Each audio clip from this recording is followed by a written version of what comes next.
Hey Scott, you guys have dealt with a lot of roller coaster activity and ups and downs and uncertainty the past few months. How did you think your team overall handled the last week? Obviously, with the cancellation and then the will you or won't you play on Saturday?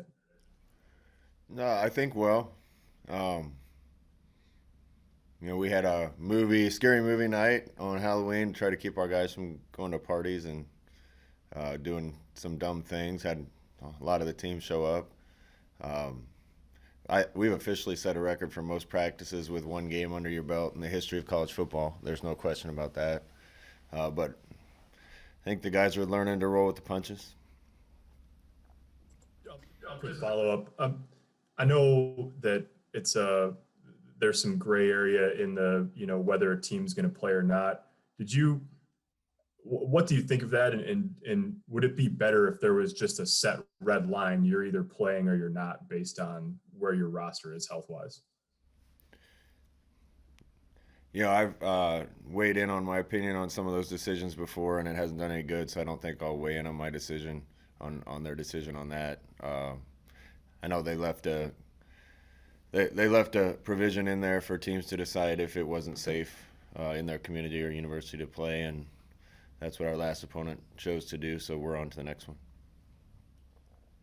Uh, Brian Christopherson, 24/7 Sports. Hey Scott, in watching Northwestern on film from their first two games, what strikes you as maybe different about them this year compared to last year? What stands out when you watch them? I've watched more defense than offense to this point. They kind of whipped us on that side of the ball last year, and they look the same or better this year. So, obviously their offense, I think, so far through two games is doing a lot better than they did last year, and looks to be pretty good to me. But they're always going to be a smart, physical, disciplined team on both sides of the ball, and defense has been good since I've been in the league. So we'll have our work cut out for us. The Athletic, Mitch Sherman.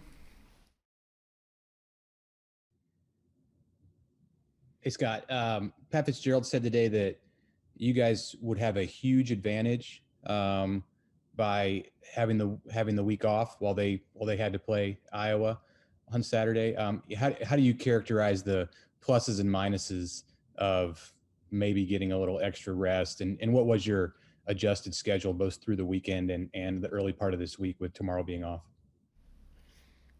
Um, Maybe if this was week 7 or 8, having a week off would be nice. We've only played one game, uh, so I don't know. Pat's one of the smartest guys in the country, probably, but I don't know if I agree with him on that one. Um, we've been doing the best we can. Like I said, I think we've had more practices with one game under our belt than any football team in the history of football. Um, we just want to play. Um, we practiced Saturday, took Sunday off. Practice today, going to take tomorrow off. Going to practice Wednesday, Thursday, Friday. Caleb Henry, KLIN.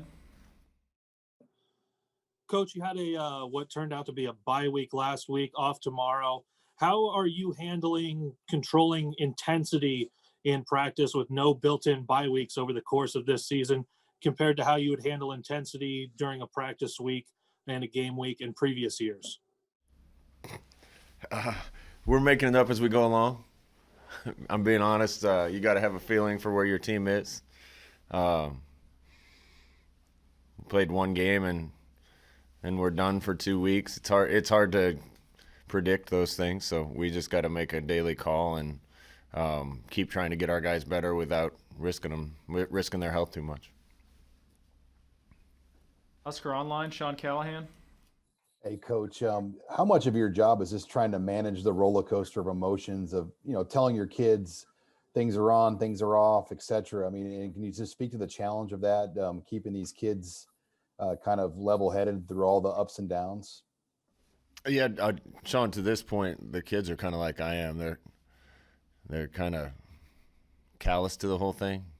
I told them at one point that I thought it was going to go to we had to scramble to try to find an opponent to fill the game, and so we just want to let our kids play, and the kids just want to play.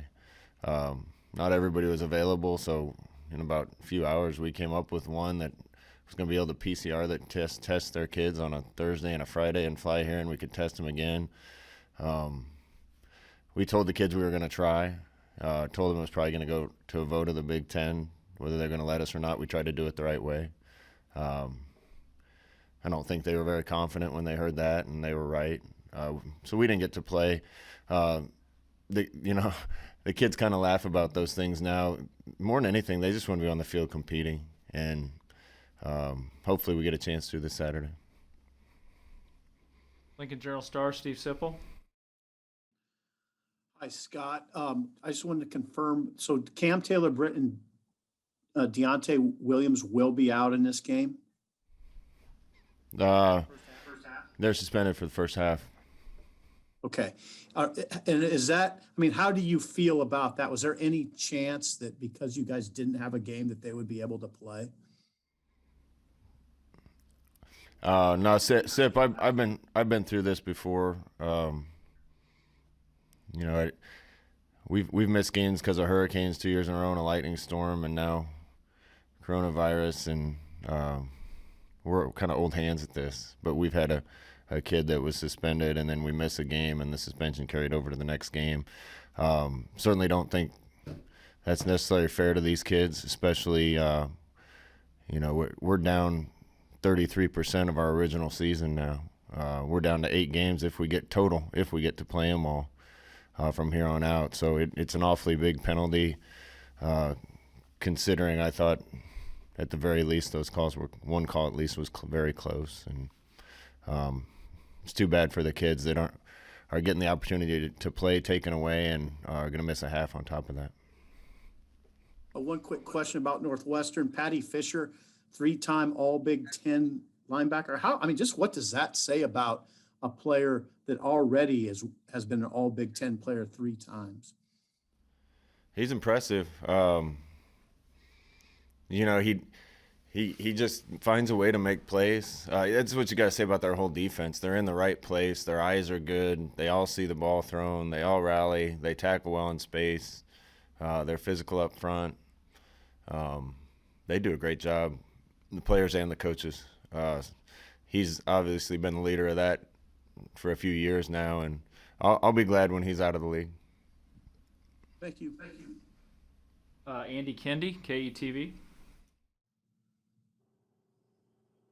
Hey, Scott, tomorrow, you guys being off, Election Day, what do you tell your kids about valuing the moment and the message to them? For a lot of these kids would be their first time voting in a big election like this. Yeah, I just want them to understand what the country's all about and what their rights are. And, obviously you'd have to be living under a rock to not have heard that a million times this year. But we took a straw poll in the meeting this morning, and I asked the guys how many guys had voted and how many were going to vote tomorrow. And, the majority of our team has either already voted or is planning on doing it. So that's what democracy is all about. Constitutional republic, and I know the guys that aren't from here hopefully cast their votes back home already, and guys that can vote here probably will tomorrow. Daily Nebraskan, Martin Hers. Hey, Coach. I guess with no home game, what are some of the challenges that maybe the team's seeing with starting the season with 2 consecutive road games? Yeah, it's unfortunate. Now we want to play, and we want to play in Lincoln. We want to play in front of fans. It's just not a normal year. But, it's kind of Murphy's Law right now. Missing a game, missing a home game, all the things that are happening. I think our kids have a little bit of chip on their shoulder, and I don't know what will happen Saturday. We're playing a really good team, but I know our kids are going to play hard. Omaha World Herald, Sam McEwen. Hey, Scott. I want to revisit that comment you just made. Why do you feel like how can you tell your team's kind of has a chip on his shoulder, and why? You can just tell, Sam. They've wanted to play. They see us fighting to try to get them to play. We've kind of failed at every turn, but they just want to be on the field. You know, I think I think they feel like maybe some people are out to get them or have an axe to grind against them a little bit. I think they feel like they haven't accomplished everything that they could have accomplished. I think they feel like they've lost some close games that we could have won if we'd have played a little better, a little harder, a little smarter. You know, I think our program is ready to turn a big-time corner, but it's tough, too, if we're given circumstances where we can't get on the field and get better. I think our kids are just anxious to get back out there and try to compete to win a game. I know you've only had the one game to kind of gauge that, but you've said a couple times you feel like your team's very close to getting around it. What are you seeing in practice and within your culture that makes you feel confident that the quality of the play, regardless of the opponent, is coming around? We're doing little things better. To win in this league, you got to block, you got to tackle, you got to get open, and you got to cover, and you got to play smart. The margin of error in this league, there's too many good teams, so the margin of error is real thin. I feel like for 2 years we've kind of found ways to not win. Even 2 years ago up in Northwestern, I think it was 90 yards to 5 yards in penalties, and we lost turnover battles and, you know, had a 15-yard penalty on a last drive where we pinned them on the one and they go down and score and get to overtime and we get another penalty and snap the ball through our quarterbacks. You know, we've just found ways to not win. You can't do that against a good team like Northwestern, a team that's not going to beat themselves. So, I think just from a maturity standpoint, our kids have turned a corner. I think they're doing the fundamentals things better. But we got to win a game sometime and get confidence and build on that. Also, Omaha World Herald, Evan Bland. Hey, Scott, just wanted to ask quick if you guys had added anyone else onto scholarship in the last couple of weeks. No, just the ones that you've heard about so far.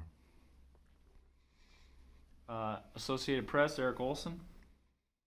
Yes, Scott, I think you kind of touched on this a little bit, but I was just wondering, as a coach, you say your team has a chip on its shoulder. Are you ever on guard as a coach to seeing if your guy's spirit is broken, you know, kind of going the other way because of all the kind of the adversity they've gone through just trying to get a season going? I haven't thought about that one time because I just don't see it. You know, we get 2 or 3 more games canceled. I don't know. But I don't think we have the type of guys that are going to throw their hands up and give up. They just want to play, so we're trying to let them play. And this is such a broken, messed up year. You know, I see some college teams that have 6 or 7 games played already. And shoot, my kids trick or treated on Saturday. I was able to go. That was the one positive out of all this. But it's November. We played 1 game. So they just want to play. One follow-up, you said that you have the most practices of any team in college football history with having just 1 game under your belt. How many practices have you guys had, do you think? We were just talking about that. I'd have to add them up. And I don't know the number, but we've been at this a while, particularly in some points when the coaches couldn't be around the players, but they had some captain-led workouts and things. I have no idea what the total is, but that's why it's getting another week to practice. We would have rather played a game last week. I have 2 or 3 more for Coach. Joe Nugent, WWT. Hey, Scott. We know turnover is always a big thing in the outcome of games. You've said, a lot about Northwestern's defense. They've also caused 7 turnovers in just 2 games. That's a pretty impressive clip.